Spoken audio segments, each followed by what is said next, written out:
Good afternoon. My name is Marla McGuinness, and I will be your moderator for today's post-cabinet media availability. Before we begin, the Premier has some opening remarks he'd like to share. Go ahead, Premier. Thank you, Marla.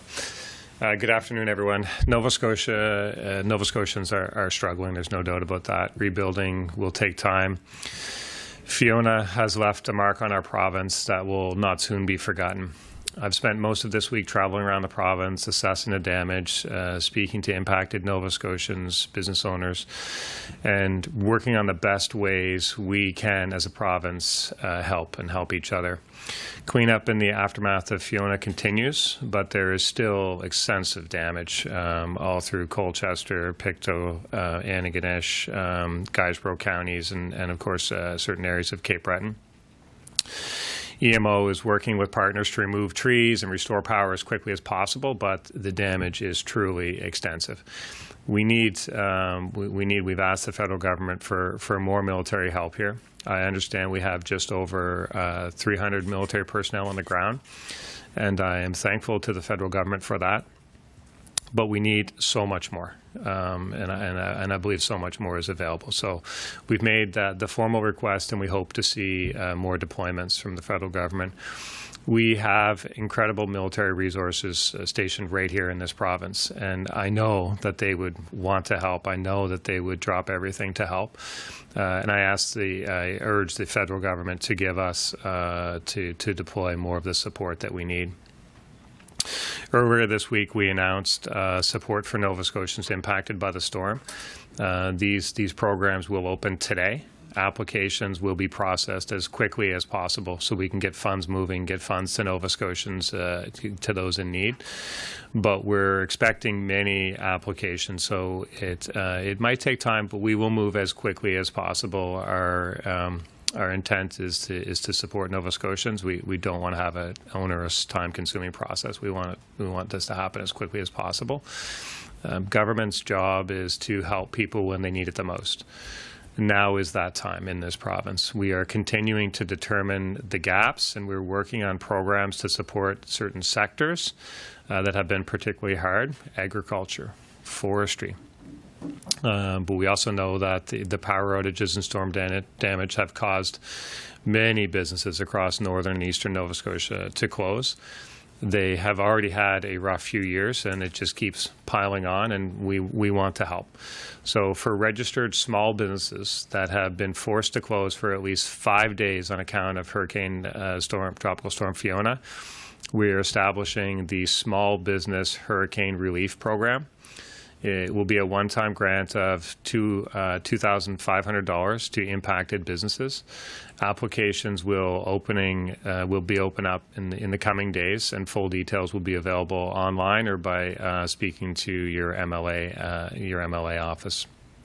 The reality is, for most, the biggest issue continues to be the lack of power. I've been in contact with with Nova Scotia Power. I'll have a briefing later today as well. We know that we need to get power back to people. Obviously, the telecommunications have been an issue as well, and we're trying to work with the federal government and join us and urge us urge them in joining us in telling the telecommunications companies that their response has not been good enough so far. I was glad to see the federal government listening and following that lead a little bit yesterday by convening a meeting with the telecommunications providers. I haven't heard the outcome of that meeting, but so we'll continue to await real action at the federal level. But while we wait for that action at the federal level, we will explore options provincially to protect Nova Scotians. Tomorrow is National Truth and Reconciliation Day to promote awareness of residential schools and education about the importance of honoring survivors, their families, and their communities. It is a holiday, so it's being recognized today in our schools to make sure youth will learn about this dark part of our history. Acknowledging the legacy of residential schools and learning from this dark part of our past is an important step towards healing. I encourage all Nova Scotians to take time today and tomorrow to listen and learn about our shared history. with those few words, I'm happy to take your questions. When you say exploring options that the province can use as it relates to the telcos, what are you thinking about and what are you considering?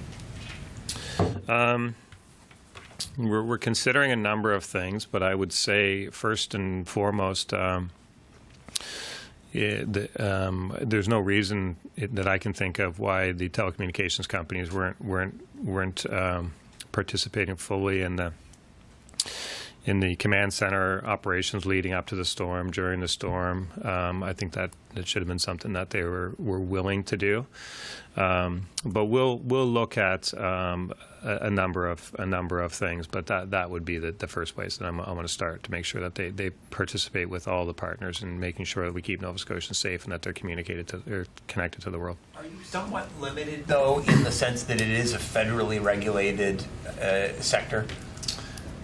It is federally regulated. We are hopeful that the federal government will take this serious now at this stage. I think there's been a couple opportunities for various levels of government to take this serious, but I want to assure Nova Scotians that I will take it serious, and we'll do what we can with the federal government.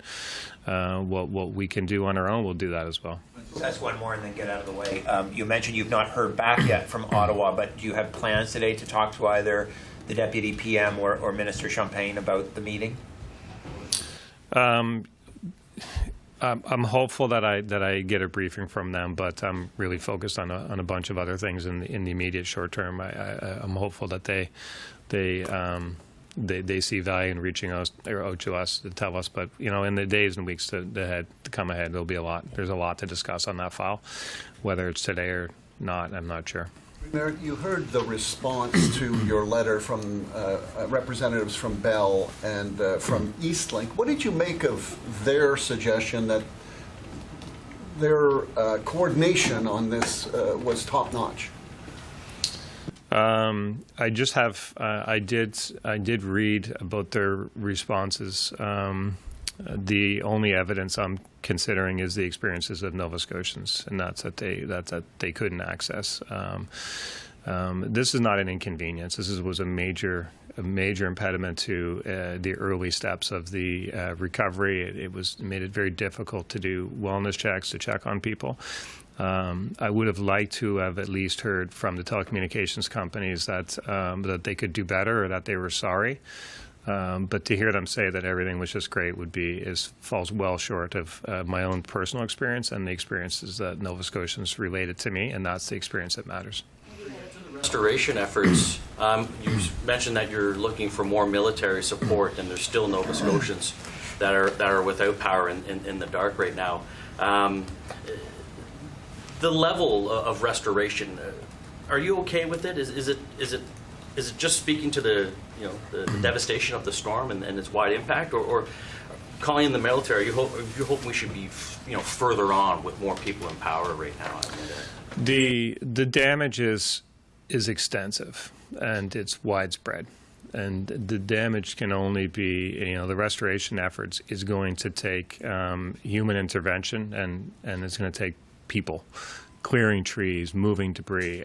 So the more people we can have working on this, the quicker the quicker power can be restored. It's not fast enough for anyone. Everybody wants it to be faster.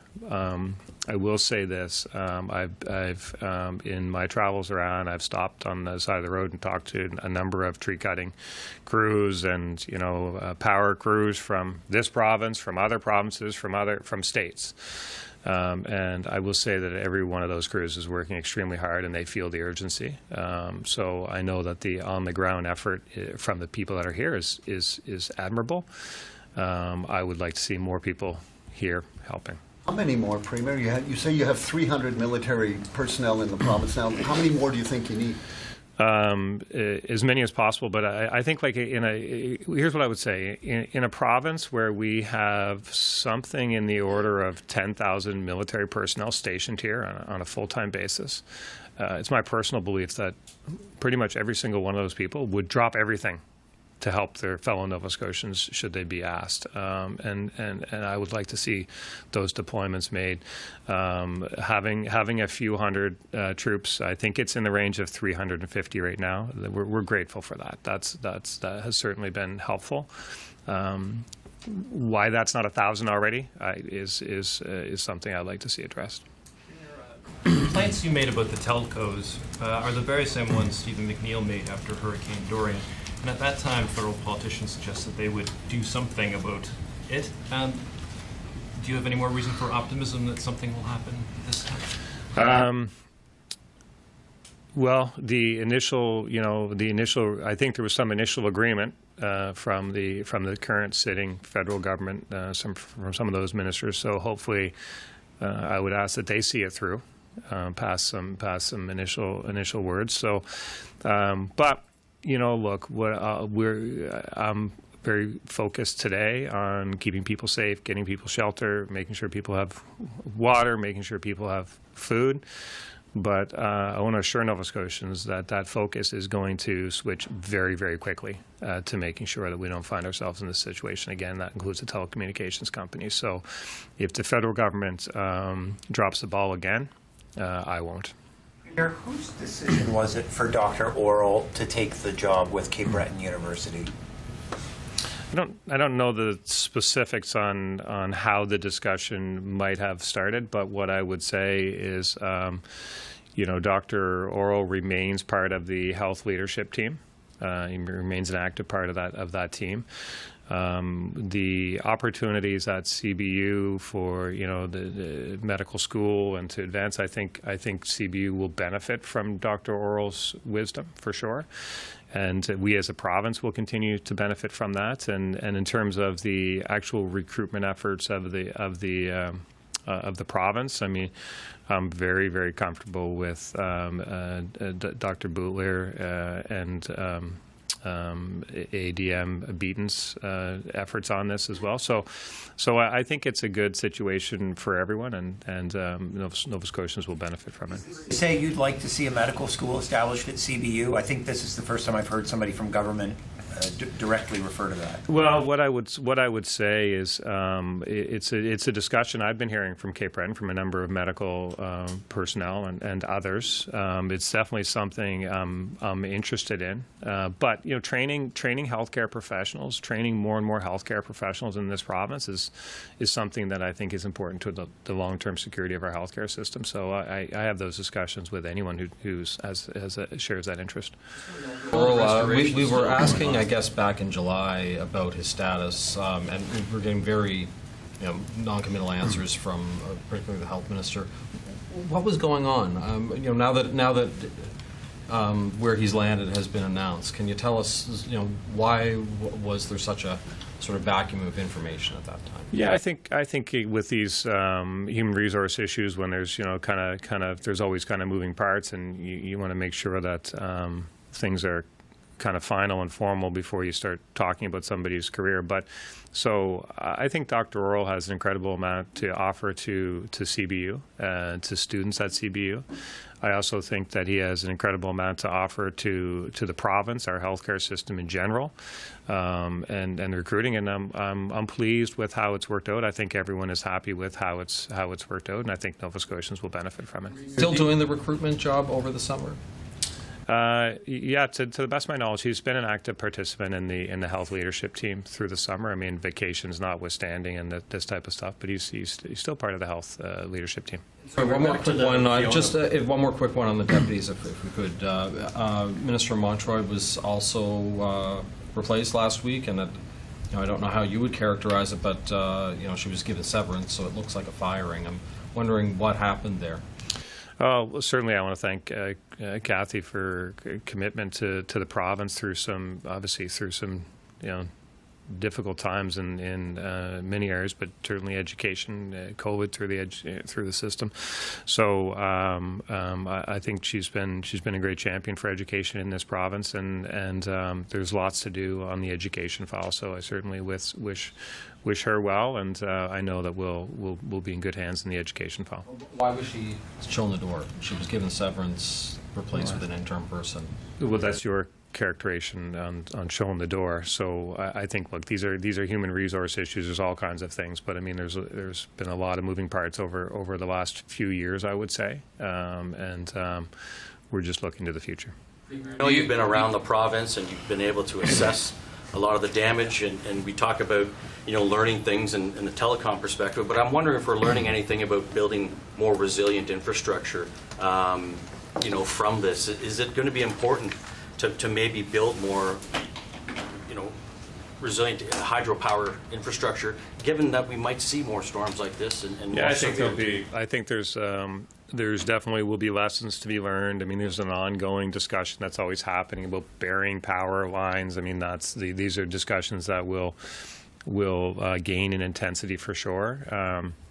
I think they're good ideas, but we have a province of rock. So we have to find the balance here, but certainly around we spoke about telecommunications and powering them and having some redundancy and better, stronger battery it's all kinds of moving parts. So I would say it's our climate is changing. Like, climate change is real. We're seeing intensity of the storms pick up. There's absolutely no question about that. And the responses to that, to the changing climate, will continue to evolve for sure. And that will mean infrastructure. That will mean construction. That will mean all kinds of aspects. And we'll have those discussions and make sure we do what we can to keep those. Financial assessment. We do need to go to the phone lines. I apologize. So we're going to go to Ian Nathanson with the Cape Breton Post. Go ahead, Ian, with the question. I don't think they heard you, Marlo. We'll go to Ian Nathanson with the Cape Breton Post. Can he hear me? Okay, go ahead, Ian. Can you hear me okay? Yes. Okay. Just to mention in your letter to Francois Philippe Champagne, putting the emphasis on 911, how far are you willing to go, just considering what Nova Scotians recently experienced with Fiona, as well as with the mass casualty, and as well from Hurricane Dorian? How far are you willing to press that? Ian, are you speaking specifically on the telecommunications issues? On the telecommunications issue, yes. And how they manifest themselves in those various instances. Yeah. So look, this is it's definitely the failures of the telecommunications system at different points in time have caused issues for Nova Scotians, and that's something that I'm concerned about and want to address. Do you have a follow-up question, Ian? I do, and this one I'll leave with your discretion. Not to take away anything that Nova Scotia Power is, because they've been doing incredible work, but I know there's some concern that before all this, Nova Scotia Power was putting together ideas for increases in their fees or whatever. Is that something they may broach you afterwards, or is that something you're not considering at this time? They had the hearing on the rate increase. Is that what you're referring to? Yes. Yeah, so we were, Nova Scotians are struggling, cost of living, this is not the time. I don't believe this is the time for a significant increase in power rates. The province was an intervener in that process. So we'll continue to, we've always said that we'll take the steps that we believe are necessary to protect Nova Scotians, and that hasn't changed. Okay, that's all the time we have for questions today. Thank you very much. Is there an assessment of the total damage? Sorry, that's all the time we have today. Thank you. Hold on. Okay. Good. Frank, go ahead. Yeah, it's just a couple of things. One, do you plan to introduce legislation in the fall session that will change the dynamic between UARB and its oversight of Nova Scotia Power? We're still, the hearings, we intervened in the hearings. We're considering all options to protect the ratepayers of the province, so everything is on the table, I'd say. And one last was, 7 months ago you said the families of the victims of the mass casualty were probably left in the dark by what was going on in the public inquiry. After 7 months of public proceedings, do you think that's changed? I've always said that the families were kind of nearest and dearest to all of our hearts. That certainly hasn't changed. We're hopeful that the inquiry would produce answers and recommendations that help us, allow us to make changes to keep people safe going forward. So I think at this stage it's definitely been an emotional time, the whole process. I think at this time we'll wait and see what the Commission comes forward with in terms of the answers that they may have identified and the recommendations that they put forward. But certainly it's the families are front and center in my minds in all of this. Thank you very much. Thanks. Okay.